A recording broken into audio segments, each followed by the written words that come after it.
She always could be a little more up in the pole and out, because it conformationally, she just is like that a little bit.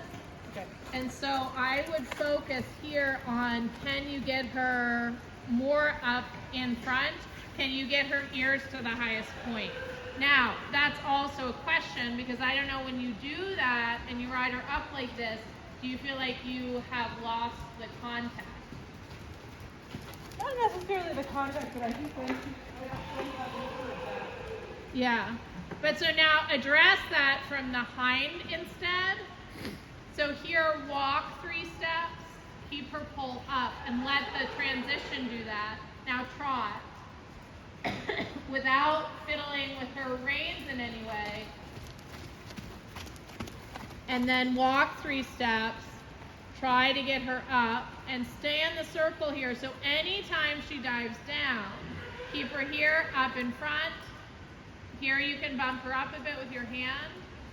And now keep her there. The second she dives down, I would walk again. Because I think that's the thing, is she tends to curl, and get her to a place where you say, no, you have to stay up here carrying yourself.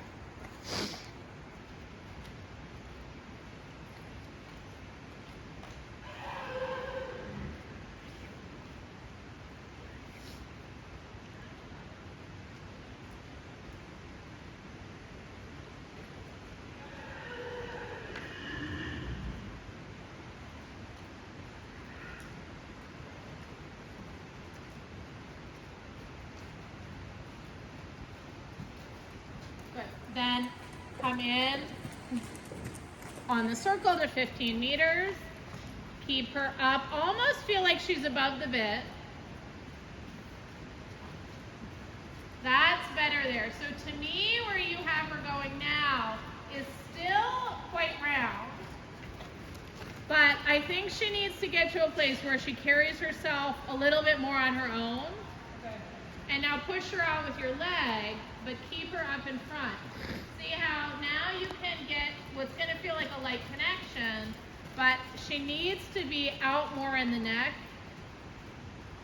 That gets better there.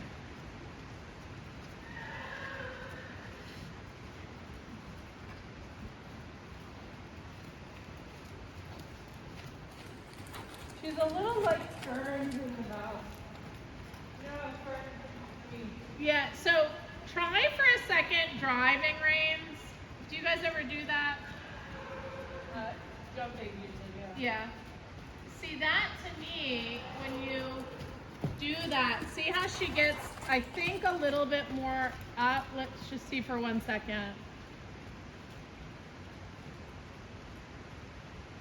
Because then you can start to see how much she wants to play, and then you just you ride your transitions from the hind leg to walk here, and right back to trot. So you can do either that or just how you normally hold them, but she's got to keep herself up more, and I think it's different than the other horses, where I think for her, she needs to be up like this all the time to find her balance. Yeah. So switch to the left when you're ready. And I guess it's weird, like, I think you would feel the same way if you were sitting on her, like, she doesn't feel like she's on the good. I completely believe that that's the case. So the thing that's tricky about that is that then the temptation is to reel her in. The problem is what she's doing is keeping her neck really close to her body. At least with this, when her head's out, she's going to start to have to carry herself in her top line, stay in the circle. And so I'm giving you permission to ride her what feels bad like this. But now if you look, this would score better in a test. But she needs to get into this as a habit. Then when you do this, and now you have her here, then 3 steps of walk one more time.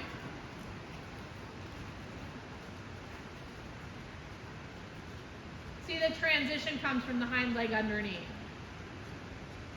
And so don't worry about the head at this point, because the way that she was going in the start of the ride was so deep that she was getting out behind. Yeah.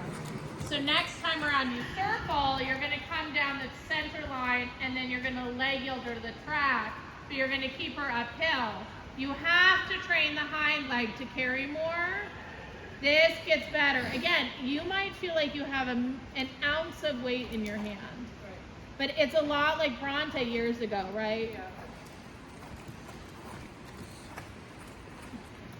And so she just has to stay up. Then the hind leg carries.